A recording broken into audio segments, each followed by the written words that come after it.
Hello everybody and welcome back to Manga of the Week, the show in which I read an entire manga and then give you guys my thoughts and recommendations on how good it is and whether or not you should read it. This week we're covering a titular manga with a lot of clout and already 2 anime seasons behind it, which is not something that I normally do. That's right, it is the raved about Manga of the Week, Rent a Girlfriend, or Kanojo Okarishimasu. Rent a Girlfriend has been on the lips of manga fans for many years now, and for good reason, as its sprawling story now covers a staggering 28 volumes, which is in fact more volumes than the entirety of Demon Slayer, and this is a freaking rom-com manga. Needless to say, its memorable cast of characters, twisting story, and attention to artistic detail, especially in the outfits, has earned it a place among the most hyped manga of recent mention. So, with all of that out of the way, let's just jump right into the scale.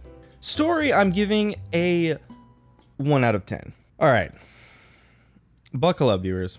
This isn't my normal manga of the week. I'm switching it up a little bit. I loathe this manga. I straight up despise it. And let me tell you exactly why. The story I'm genuinely giving a 1 out of 10, and it deserves every shred of hatred that I am about to throw at it. This story is hard to fucking read. I don't mean that I have horrible reading comprehension, or the story gets too complex and I can't follow it, even with rereading it. I mean that this utterly atrocious story has dragged on for far too long, with too many incomprehensible decisions that cause any sort of story or character growth to be completely rescinded. This morally reprehensible shit show is so completely devoid of anything meaningful or any redeemable qualities that I barely can consider it art. I'm really not sure if that's like the point of the manga or what the mangaka was going for. If so, well done. I can't fucking stand it. The MC is such an unintelligible beta cuck that he literally drags down every single person around him into his muck. His lies and deceit destroy all of his relationships with his family, his friends, and any of the romance interests in the manga. He wraps himself up in this unimaginably large web of lies just to avoid mentioning to his family that he's a humongous bitch, which he is. This boy, I can't even call him a man, legitimately cannot fathom telling the truth, even if that would make things work out for the better. There was enough here with the story, with the characters, that there could have been something really great, even in a genre so saturated as harem and as rom-com, and yet the story relies on this MC, Kazuya, making the most brain-dead decisions time and time again at the end of every single arc in the story, just to keep it going on longer, it seems now. Speaking of Kazuya, characters as a whole gets a 3 out of 10. Kazuya is such an unlikable excuse for a human being. I mean, really, if you didn't get this vibe from me already, I can firmly say that the characters in this manga make the entirety of Domestic Girlfriend look like it was written by fucking Shakespeare. There is so much promise and potential, especially with the 3 main girls, whatever the hell her name is, Cheese Whiz, Ruka, and the shy girl. There was so much promise and potential, especially with the 3 main girls, fuck mommy, to be more than your average harem girls. And instead, the mangaka opted to make Kazuya and Chizuru, the actual main girl, just have the most insufferable, shitty personalities I've ever seen. And they just revolve entirely, and their whole relationship and personalities revolve around this never-ending cycle of lies and deceit in order order to save some twisted sense of pride or dignity. This, of course, always ends horribly for them in the manga, but even if that is supposed to be the message of this manga, it is so heavy-handed and is executed in such a way that the message comes across as almost like a false flag. Like you're supposed to somehow like these characters even through all of this stuff. And it's just left many, including myself, wondering if it's too much. And I think it is too much. The two other girls,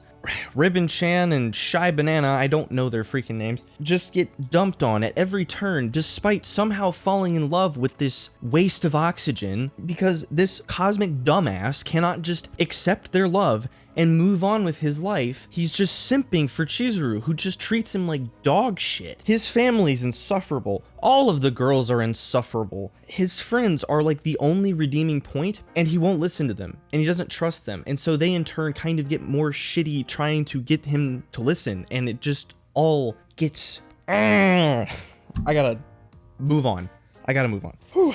I'm getting heated. Art, I'm giving a 5 out of 10. This is like basically the only slightly redeeming point in the manga except for location. The mangaka freaking loves his female characters, albeit in I think it's a kind of twisted way. What I mean by twisted is he doesn't seem to care much about how they come across personality wise. He only cares about what they look like. He loves to draw them in extremely trendy clothes and fashions. Like most chapters, the first page of it is just a full art of one of like whatever girl is the main focus of the chapter in some extremely trendy outfit, complete with little blurbs and breakdowns of every little piece of her outfit and how it fits together and how it reflects what she's trying to go for today. I've watched a tour of this mangaka's studio, and he has more fashion magazine references than he does normal drawing, like books and art references. It really helps draw your eyes to the girls and kind of, in a way, understand their appeal a little bit more, but not so much their characters. Unfortunately, every single other character in this manga is painful to look at, especially Kazuya. He is drawn to be such an appalling beta soy boy cuck that he brings out a sense of primal rage within me. Even more so, now that I'm sitting here thinking about it, actually just drives this art score down to about a negative 87 out of 10, is the two arcs that have involved this freaking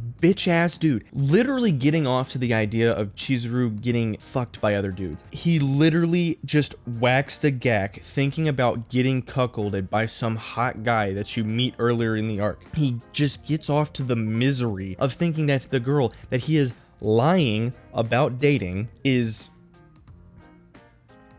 with some other dude. Get the fuck out of here for making my eyes witness that garbage. I skipped like 2 chapters because of this garbage. I don't know what happened in them. I don't want to know what happened in them. Location, I'm giving an 8 out of 10. I really hate to admit it, but this guy and his assistants have a real knack for drawing environments and especially room interiors. Kudos to them for really making every location feel like this disgusting filth of a human being has crept through it and stained it with his soyish scent. Every arc that takes place at a new location is really well drawn, so you can just savor the fact that this imbecile and his cohorts will drag every single person there through the mud with their dramatic Chinese soap opera bullshit. Seriously though, the backgrounds and the environments are extremely well drawn and really lend to a sense of realism in this manga, which is arguably worse because I would like for this manga to be further removed from reality than it is. Emotional impact, I'm giving a solid 100 out of 10. This manga has an incredible emotional appeal in every single chapter, and that emotion is unadulterated rage. The decisions that every single character in this manga make at one point or another are so staggeringly imbecilic and defy such depths of logic and common sense that all suspension of disbelief is completely shattered by how mind-numbingly imbecilic they are. Not one person in reality, I really don't think that one single person in all of reality, 7 billion people, could possibly make as many dumbass decisions as the characters in this manga have. There have been so many false climaxes in this manga that I feel like I just got out of a session with a really kind prostitute. Just in the manga already. Everyone sucks, and the only redeemable girls I don't ever want to see with this filth I swear that this manga is the cure to not only harem manga, but romance itself. The thought of dealing with women and betas after reading this manga or a chapter of this manga makes me want to go crush out a really good 3-hour sesh in the gym. Really, just incredible emotional impact.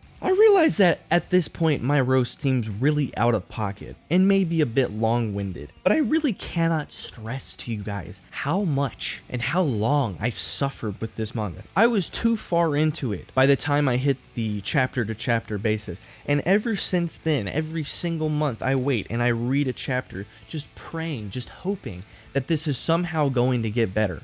And it never does. It only has spiraled to be worse and worse, and it's been like a year and a half or 2 years now since I've been on a chapter-to-chapter basis. Before the first season of the anime even was a wet dream. I'm just trying to save y'all from this heartache. But you know what? If you're a masochist, go fucking read this.